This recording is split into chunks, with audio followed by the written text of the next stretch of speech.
नमस्कार, city news के Hindi news bulletin में दर्शकों का हार्दिक स्वागत। चलिए रूबरू होते अब तक की तमाम खबरों से।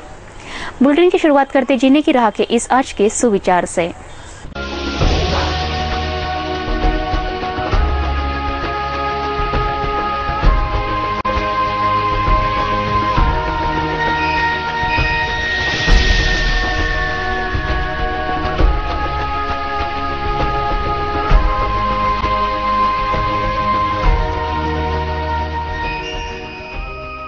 जीने की राह के बाद अब रूबरू होते खबरों की श्रृंखला से अब एक ब्रेक लेंगे, तपश्चात देखेंगे संपूर्ण समाचार विस्तार से।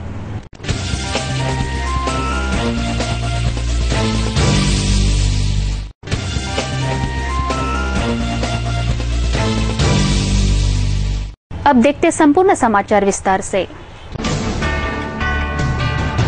शहर के कुछ ही दूरी पर लोनटेक ग्राम में एक युवक पर बलात्कार होने की घटना सामने आई है। रामकृष्ण उत्तमराव वासुकर इस 26 वर्षीय युवक ने घर में किसी को न देख एक युवक पर बलात्कार किया। युवक के चीखने की आवाज सुनकर आरोपी वहां से रफू चक्कर हुआ, जिसकी शिकायत कोल्हापुरी गेट पुलिस थाना में दर्ज की गई। शहर के कुछ ही दूरी पर लोनटेक ग्राम है।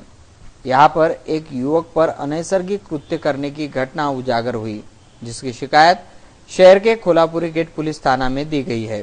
बताया जाता है कि पीड़ित युवक को अकेला अपने घर में देखकर आरोपी रामकृष्ण उत्तमराव वासुकर इस 26 वर्षीय युवक ने बलात्कार किया।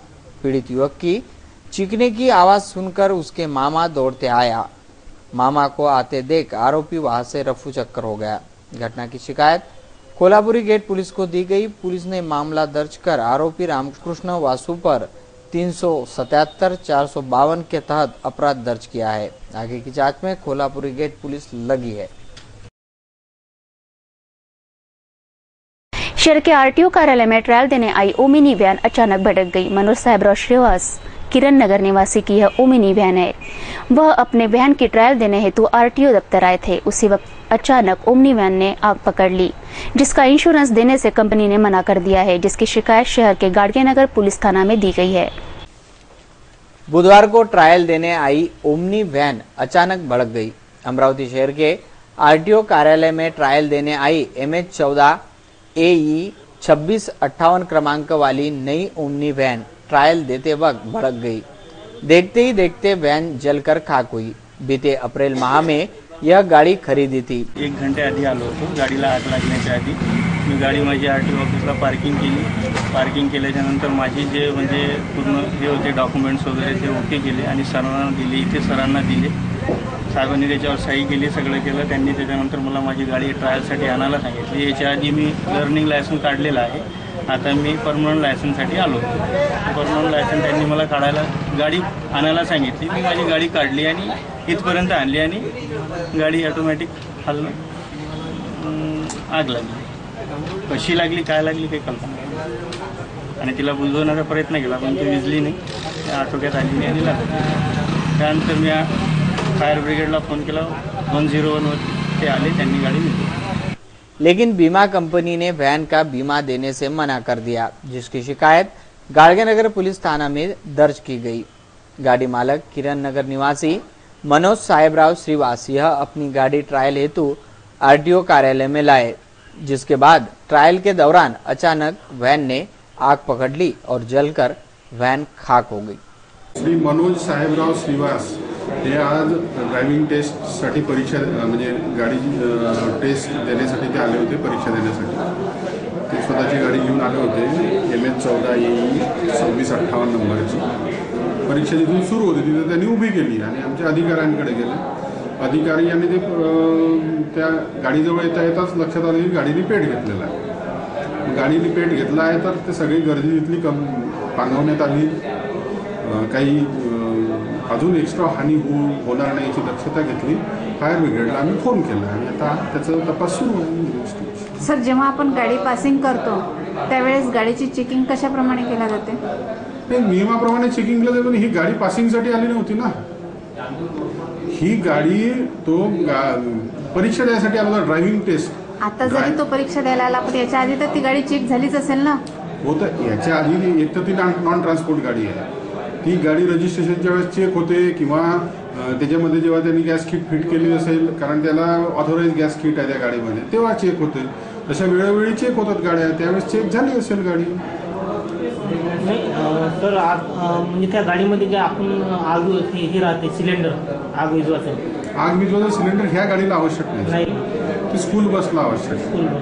ही नॉन ट्रान्सपोर्ट व्हॅन आहे, त्याची स्वतःची गाड़ी है, स्वतःच्या कामासाठीच त्यांनी आणली. डागा डेकोरेशन के संचालक तथा लोकप्रिय कैटरर्स के संचालक भैरू महाराज द्वारा बडनेरा में साहिल लॉन के बाजू में लो स्पाइसेस नामक प्रसिद्ध होटल चालू है। ग्राहकों का प्रतिसाद देखकर अब 31 जुलाई से वराडी खाना शुरू किया जा रहा है, जिसका लाभ शहरवासी लेवे, ऐसा आह्वान संचालकों के द्वारा किया जा रहा है।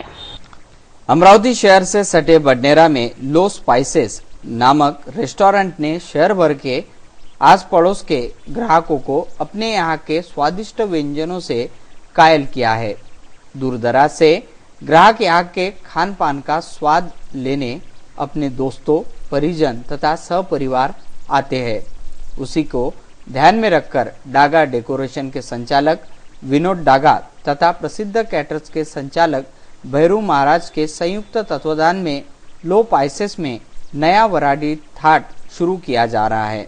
अमरावती तथा आस पड़ोस के ग्राहकों की पसंद को ध्यान में रखते वराडी पद्धति से तैयार किया हुआ स्वादिष्ट व्यंजनों की प्रणाली आने वाले 31 जुलाई से शुरू की जा रही है। वराडी थाट का आस्वाद लेने बडनेरा के लो स्पाइसेस रेस्टोरेंट को एक बार अवश्य भेंट दे, ऐसा आह्वान संचालकों द्वारा किया जा रहा है। बडनेरा रोड स्थित साहिल लॉन में जो लो स्पाइस प्योर वेज हमारा रेस्टोरेंट है, जिसको आप सभी शहर के लोगों ने काफ़ी पसंद किया है, उसी का एक अपग्रेड अब हम वराडी स्पाइस यहाँ शुरू करने जा रहे हैं, जिसमें सारे महाराष्ट्रीयन व्यंजनों का जो शौक है और जो शौकीन लोगों के लिए ये हमने शुरू करने का एक प्रयास किया है। इसके लिए सभी लोगों से विनती करता हूँ कि 31 तारीख को ये शुरू होने जा रहा है, कृपया अवश्य एक बार भेंट दें। धन्यवाद। बुधवार की सुबह छात्रों को स्कूल ले जा रहा ऑटो पलटी हुआ। यह ऑटो के बीच कुत्ता आने से ऑटो ने पलटी खाई, जिसमें छात्र बैठे थे पर कोई अघटित घटना नहीं घटी, जिससे अब मनपा प्रशासन ने सबब लेना चाहिए ताकि कोई और ऐसी घटना इन आवारा कुत्ते तथा मवेशियों की वजह से घटित न हो। शहर में मवेशी पकड़ने की मुहिम तो चलाई जा रही है, पर फिर भी यह सरेआम सड़कों पर मवेशी दिखाई दे रहे हैं। इस पर प्रशासन कुछ करे, ऐसी गुहार शहरवासी लगा रहे हैं। बुधवार की सुबह छात्रों को शाला में ले जाने वाला ऑटो पलटी होकर सड़क के बीचों बीच आया, जिससे बड़ी दुर्घटना होते होते बच गई। छात्रों को लेकर शाला की ओर ऑटो जा रहा था, तभी अचानक रास्तों पर का आवारा कुत्ता भागते ऑटो के सामने आया, जिसको बचाने के चक्कर में ऑटो पलटी हो गया। खैर, इसमें बच्चों तथा ऑटो चालक को कुछ नहीं हुआ, सिर्फ ऑटो चालक को हल्की खरोंच आई। इस घटना से मनपा प्रशासन ने सबक लेना जरूरी है, क्योंकि सरेआम बीच रास्ते में मवेशी तथा वाहनों के पीछे भागते सड़क छाप कुत्ते नजर आते हैं, जिससे कभी भी दुर्घटना घट सकती है, जैसे ऑटो की घटना घटी, जिसकी वजह से ऑटो पलटी हुआ है। वैसे और भी अप्रिय घटना रास्तों पर हो सकती है। कुत्ते तथा मवेशी की वजह से यह घटना हो सकती है। इससे मनपा अब क्या समझ लेती है, ये वक्त बताएगा।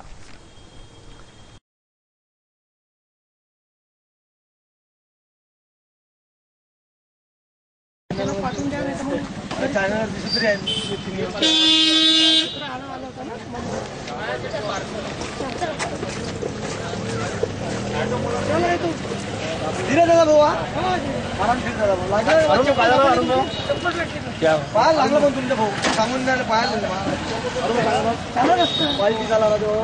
प्रभाकों की समस्या लगातार हो रही वर्षा ने उजागर की है। शहर के कुछ मुस्लिम इलाकों का हाल तो पानी ने बेहाल किया है।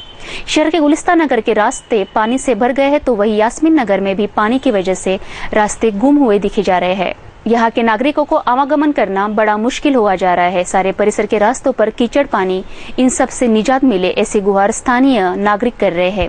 इस बारिश ने प्रभाग का विकास यहाँ के नगर सेवकों ने क्या किया है और क्या नहीं, ये स्पष्ट हुआ है। लगातार हो रही बारिश के कारण सामान्य बस्तियों में रहने वालों का हाल बेहाल हुआ है।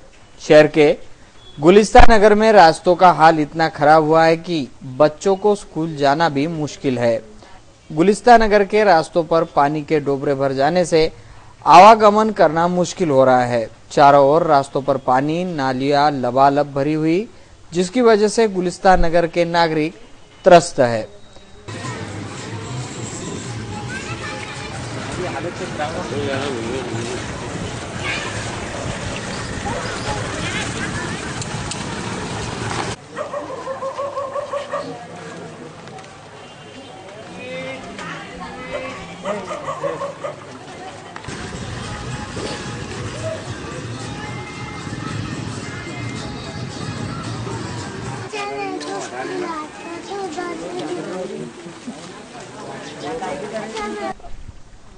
यास्मीन नगर का हाल भी बारिश के पानी से बेहाल हुआ है। यहाँ एक मौत हुई। मृतक को अपने घर पर ले जाने के लिए एम्बुलेंस उसके घर तक नहीं पहुंच सकी। क्यों? क्योंकि रास्ते ही इतने खराब थे कि एम्बुलेंस उसके घर तक नहीं जा सकी, जिसकी वजह से एम्बुलेंस को घर से कहीं दूर खड़ी कर मृतक को उसके परिजन ही घर पर लेकर गए। बाद दफन विधि करने के वक्त भी वही हाल, रास्तों पे भरा पानी, कीचड़, इसकी वजह से काफी दिक्कतें उठानी पड़ी, जिसकी वजह से परिसरवासी काफी नाराज है। हमारे यास्मीन नगर को बसने के लिए तकरीबन 20 से 25 साल हो चुके हैं, लेकिन आज की ये समस्या है कि यहाँ पे ना चलने के लिए रोड है, ना नाली है, और जो है तो पूरे एरिया में गंदगी है। कल का मसला ये हो चुका है कि हमारे पड़ोस में एक मैयत हो चुकी है, सईदा खाला की। तो रात में उनकी मैयत के लाने के लिए हमको एम्बुलेंस वाले ने जो है तो दूसरे एरिया में उतारा, वहाँ से हमको पलंग पे लेके आना पड़ा। और अभी ये मुद्दा उठा है कि वो मैयत को यहाँ से लेके जाना कहाँ, कब्रस्तान जाने के लिए कोई रोड है ना कोई सुविधा है। और यहाँ के नगर सेवक को सवेरे से कॉल कर रहे हैं, एक नगर सेवक यहाँ पे आया नहीं, और बाद में मोबाइल स्विच ऑफ करके रखती है कि भाई यानी कि टाल दिए। तो हमारी महानगर पालिका से ये निवेदन है कि यहाँ पे जो है तो ये मोहल्ले को तकरीबन 20 साल हो चुके हैं, लेकिन यहाँ पे जो है कोई किसी तरह की सुविधा नहीं है। इस चलने के लिए रोड की सुविधा नहीं है। यहाँ के बच्चों को जो है तो बहुत तकलीफ होती है स्कूल के लिए। यहाँ के हम लेडीज़ को अपने बाइक पे लेके नहीं जा सकते क्योंकि रोड ही नहीं है ना, इसलिए कोई तारीख में हमारा एरिया, मेरा नाम कय्यूम शाह है, मैं यास्मीन नगर सुन्नी मस्जिद के पास का रहीवासी हूँ, जहाँ नवाब उर्दू स्कूल पढ़ती है। आज का हमारा चैनल वालों को बुलाने का और उनके पास में हमारी समस्याएं मांगने का मकसद ये है कि हमारे एरिया में जब कोई मैयत हो जाती है तो हमारे को ना निकलने के लिए रास्ते हैं, ना जनाजा लेकर चलने के लिए कब्रिस्तान तक कोई रास्ता है। हमने कई मरतबा नगर सेवकों के पास में जाकर ये तकरार की कि भाई कम से कम हमको एक रोड तो बना दो या एक नाली तो बना दो, लेकिन आज तक किसी नगर सेवक ने हमारे ऊपर में ध्यान नहीं दिया। हमारे स्कूल के बच्चे नवाब स्कूल में जाने के लिए पहली क्लास दूसरी क्लास के बच्चे जो है उनके ऊपर में कुत्ते दौड़ते हैं। हमको उनके जाने आने का जान का डर लगा रहता है। हमेशा कुत्ते जो है हमारे एरिया के अंदर में ऐसे आवारा कुत्ते हो गए हैं कि जिनका कोई हिसाब नहीं। और हमको इन चीज़ों की ऐसी कोई समस्या नहीं जो यास्मीन नगर में ना हो। ऐसा समझ लीजिए कि यास्मीन नगर ही खुद एक समस्या है जो 20 साल से समस्या बना हुआ है नगर सेवकों के लिए और आवाम के लिए, लेकिन आज तक किसी नगर सेवक ने यहाँ पर झाँक कर देखा नहीं और कोई यहाँ पर आने के लिए तैयार नहीं। किसी भी नगर सेवक के पास में जाओ तो वो कहता है कि भाई हम जानते ही नहीं यास्मीन नगर को, आज तक किसी ने यहाँ पर आकर देखा नहीं। शहर में लगातार वर्षा के कारण कई इलाकों में रास्तों पर पानी जमा है तथा नालियां लबालब भर जाने से नागरिकों के घरों में पानी घुसा है, जिससे बारिश ने अनेकों का जनजीवन अस्त व्यस्त किया है। शहर के हनुमान नगर में ऐसा दृश्य बना है कि तालाब है या नगर का खाली प्लॉट, रास्ता पानी से भर गया है। कीचड़ आदि समस्याओं से नागरिक परेशान होकर सिटी न्यूज के माध्यम से अपनी परेशानी बयां कर रहे हैं।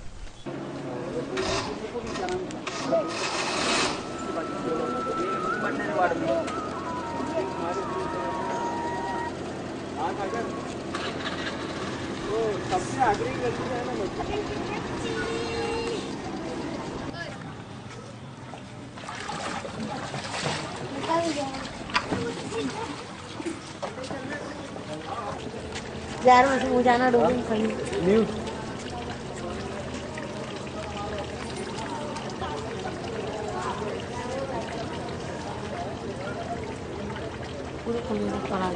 न्यूज बुलेटिन में वक्त हो चला है ब्रेक का। ब्रेक के पश्चात फिर मिलेंगे कुछ अन्य खबरों के साथ। बने रहिए सिटी न्यूज के साथ।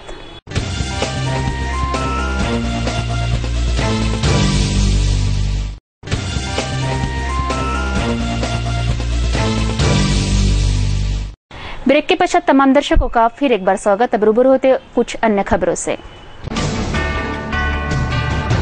अमरावती शहर का मिनी मंत्रालय कहे जाने वाला जिला परिषद कार्यालय बुधवार को आरोग्य विभाग द्वारा आरोग्य विषय समिति की एक महत्वपूर्ण बैठक संपन्न हुई, जिसमें बरसात के मौसम में होने वाले रोगों संबंधी विषयों पर चर्चा की गई। इस वक्त और भी महत्वपूर्ण विषय पर दिशा निर्देश जारी किए गए। अभी बरसात का दौर जारी है, जिसमें होने वाली बीमारियों को देखते उपचार तथा सुझाव आदि बैठक में दिए गए। अमरावती शहर का मिनी मंत्रालय जाने वाला जिला परिषद कार्यालय में बुधवार को आरोग्य विषय समिति की बैठक संपन्न हुई। यह बैठक में मलेरिया, कुष्ठ रोग आदि बीमारियों संबंधी चर्चा की गई। इस बैठक में अधिकारियों को दिशा निर्देश भी दिए गए। बैठक में आदि रोगों के उपचार तथा बचाव संबंधी चर्चा की गई। जिला परिषद आरोग्य विषय समिति की बैठक उपाध्यक्ष सतीश हाडोड़े इनके अध्यक्षता में संपन्न की गई।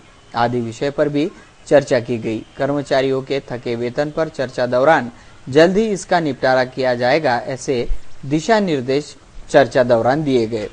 म्हणजे आजच्या सभेमध्ये आरोग्य विषय समिती सभा होती। यामध्ये आपण जो प्रश्न केला की पावसाळ्यामुळे आरोग्याची साथ निर्माण झाली अशी कुठलीही अद्यापपर्यंत परिस्थिती जिल्ह्यामध्ये मेळघाट पण त्यामध्ये जर घेतलं तर अशी कुठल्याही प्रकारची परिस्थिती सध्या नाही। पावसाचं प्रमाण जास्त असल्यामुळे कुठल्याही प्रकारची दूषित किंवा शोष खड्डे वगैरे ते निर्माण झाले नाही, त्यामध्ये डेंग्यू म्हणा किंवा कुठलीही रोगराई सध्या तरी पसरलेली नाही। आमची जे आरोग्य विभागाची चमू आहे हे सर्व ठिकाणी जाऊन आले। काही मंडळी आमनेर पीएचसी वरुडला मागच्या वर्षीला काही लागण झाली होती, त्या अनुषंगाने सध्या अद्यापपर्यंत कुठल्याही प्रकारची अशी स्थिती जिल्ह्यामध्ये नाही आहे। आमच्याकडे औषध साठा पण मोठ्या प्रमाणात आहे, जे मध्यंतरी पेपरच्या माध्यमातून येते किंवा औषध साठा वगैरे नाही ते सर्व आमच्याकडे उपलब्ध आहे। राहिलं पावसाळा झाल्यावरती काय उपाययोजना त्या ठिकाणी काय जेणेकरून डास त्यामध्ये निर्माण होऊ नये अशा ग्रामपंचायतींना आम्ही टोटल जिल्ह्यामध्ये साधारणतः 800-850 ग्रामपंचायती आहे। त्या अनुषंगाने तिथे लाल कार्ड म्हणजे डेंजर झोन ज्याला म्हणतो ते असे कार्ड आम्ही त्या ठिकाणी इश्यू करतो। असं एकही प्रकार त्यामध्ये जिल्ह्यात अद्याप नाही आहे, पुढे सांगता येत नाही। बाठोड़ा ग्राम के किसानों ने जिलाधीश से न्याय की गुहार लगाई है। बुधवार को किसानों ने जिलाधीश को ज्ञापन सौंपा। किसानों ने ज्ञापन में कहा है कि उपज बीमा की राशि तथा घरकुल योजना की राशि लाभार्थियों को न देते वह राशि से कर्ज की कपात की जा रही है, जिसको रोका जाए, ऐसी मांग बाठोड़ा शुक्लेश्वर के किसानों ने जिलाधीश को दिए गए ज्ञापन में की है। आजचं जे निवेदन जे होतं आमचं की शेतकऱ्यांचा जो शेतकरी पीक विमा योजना जी आहे त्या योजनेअंतर्गत बरेचशा लाभार्थ्यांना शेतकऱ्यांना त्या योजनेअंतर्गत विमा मंजूर झालेला आहे। तो विमा जेव्हा बँकेकडे पहिली यादी त्याची बँकेकडे येतं, बँकेकडे आल्यानंतर ते शेतकऱ्यांच्या सेव्हिंग अकाउंटमध्ये ते जमा होतो आणि तो सेव्हिंग अकाउंटमध्ये जमा झाल्यानंतर तो शेतकऱ्यांना तो विमा मिळतो। परंतु राष्ट्रीयकृत बँकेंनी एक नवीन फतवा काढला की जे की आलेले जे विम्याचे पैसे आहेत ते सर्वचे सर्व पैसे त्यांच्या कर्जामध्ये जमा करण्याचं त्यांनी हे केलेलं आहे। परंतु आमचं म्हणणं असं आहे की एका इकडे शेतकरी हा हतबल झाल्या कारणाने राज्य शासनाने एक पुनर्गठनाची योजना काढली आणि पुनर्गठन करून त्यांना लोन देण्याची तरतूद राज्य शासनाने केलेली आहे। दुसरीकडे ह्या शेतकऱ्याचं नुकसान झालेलं आहे आणि नुकसान झाल्यानंतर त्या नुकसानाची भरपाई म्हणून विम्याच्या माध्यमातून शेतकऱ्याला देण्याचं काम ते कंपनी करत आहे. तर तो मिळालेला जो पैसा आहे तर शेतकऱ्याच्या अडचणीमध्ये कामात न येता ते बँकेंनी तो पैसा सगळा आपल्या याच्यात कर्जामध्ये जमा करून घेतलेला आहे. तर आज जिल्हाधिकाऱ्यांना आमचं म्हणणं तेच होतं की ते पैशाची कपात न करता शेतकऱ्यांना ते पूर्णचे पूर्ण पैसे ते परत देण्यात यावे. मुद्दा दुसरा आमचा एक घरकुल योजनेचा होता की घरकुल योजनेच्या अंतर्गत 3 टप्प्यामध्ये सर्व घरकुल धारकांना लाभार्थ्यांना ते टप्पेवारी पैसे दिले जातात. परंतु त्या घरकुल लाभार्थ्यांना पैसे देत असताना त्यांचे स्वतःच्या त्या लाभार्थ्याकडे एखाद्या बँकेचं कर्ज असेल किंवा त्याच्या वडिलाच्या नावानं असेल किंवा त्याच्या आजोबाच्या नावानं असेल, जे थकीत कर्ज असेल तर त्या पैशातून ते घरकुलचे मिळाले पैसे जे आहेत ते कापून ते उर्वरित पैसे देण्याचं काम करून राहिलेले. म्हणजे सरकारची जी योजना आहे ह्या लाभार्थी जो आहे बीपीएल मधला हा झोपडीतून त्या चांगल्या पक्क्या घरकुलमध्ये गेला पाहिजे, शिकस्त घरातून तो पक्क्या घरामध्ये गेला पाहिजे. परंतु ह्या बँकेच्या अळलतट्टू धोरणामुळे ह्या जो शिकस्त झोपडीतला जो लाभार्थी आहे तो शिकस्त झोपडीत राहून त्याचा उदरनिर्वाह करत आहे. आणि ह्या सर्व गोष्टीमुळे शासकीय योजनांपासून सर्व शेतकरी, शेतमजूर आणि बीपीएल धारक जे असलेले लाभार्थी हे वंचित राहत आहे. ह्या संदर्भात आम्ही कलेक्टरांना आज निवेदन दिलेलं आहे. त्याच्यावर जर 7 दिवसामध्ये जर दखल घेतली नाही तर पूर्ण आम्ही रस्ता रोको आंदोलन शेतकऱ्यांच्या वतीनं करण्याचं आमचं पुढचं प्रायोजन राहील. पीडी प्रकल्प रोहनखेड़ा पर्वतापुर दोनद यहाँ के प्रकल्पग्रस्तों को मुआवजा देने हेतु जमीन देने की बात हुई थी, पर अब तक भी यह जमीन किसानों को नहीं दी गई, जिससे किसानों की बुरी हालत हो रही है. यह जमीन जल्द से जल्द मिले ऐसी मांग किसानों ने की है.